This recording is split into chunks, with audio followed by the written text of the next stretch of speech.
Oke, assalamualaikum warahmatullahi wabarakatuh. Jumpa lagi teman-teman Tren Quran. Pada kesempatan kali ini kita kembali bahas soal tata cara mandi wajib atau tata cara mandi junub, tapi khusus soal cara mandi wajib yang simple dan sebenarnya mandi wajib itu seperti apa. Jadi kita di banyak pertanyaan yang masuk di Tren Quran. Jadi teman-teman kita akan jawab beberapa hal-hal yang mungkin simple dan perlu kita jelaskan. Nah, kita mulai saja. Jadi teman-teman, pemahaman awal yang mungkin perlu kita tekankan bahwa mandi wajib atau mandi junub itu sebenarnya ya betul sakral, tapi tata caranya tidak sakral yang teman-teman maksud. Jadi sederhana saja, yang membedakannya dengan mandi biasa adalah niatnya. Itu saja teman-teman. Kalau mandi biasa mungkin tidak ada syarat bahwa semua bagian tubuh harus basah sempurna, tapi dalam mandi wajib itu disyaratkan harus basah total. Tak ada satupun bagian tubuh kita yang basah dan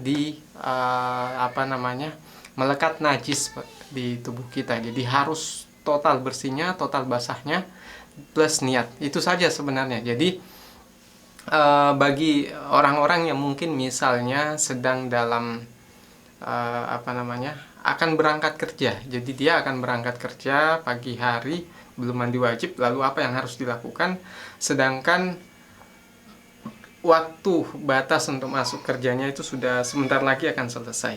Nah, sederhana saja teman-teman, yang kita lakukan pada saat mandi wajib atau mandi junub, jangan mandi wajib seperti biasa. Jadi mandi wajibnya pakai cara yang paling simpel.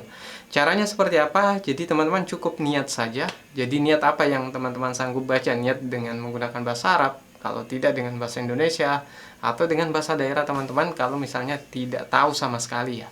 Tapi kalau punya kesempatan belajar, pastikan belajar dulu. Belajar setelah mandinya aja. Jadi usahakan bisa belajar niatnya dengan benar.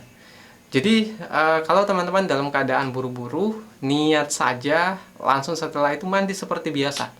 Jadi tidak perlu ikut prosedur seperti yang kita terangkan di video paling populer di channel ini, di mana harus cuci tangan dulu, harus wudhu, baru kemudian membasahi kepala dulu. Jadi teman-teman tidak perlu melakukan itu kalau memang dalam kondisi buru-buru, niat langsung guyur seluruh tubuh. Jadi lakukan seperti mandi biasa.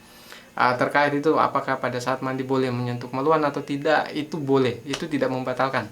Hanya lebih baiknya memang kita sudah jelaskan itu, tapi kalau memang teman-teman buru-buru, lakukan persis pada saat mandi biasa. Yang membedakan adalah ada niatnya dan harus basah sempurna dan bebas dari najis. Selesai itu teman-teman sudah selesai mandi wajib, tidak perlu lagi ragu mandi wajibnya diterima atau tidak, niatnya diterima atau tidak. Intinya teman-teman sudah niat.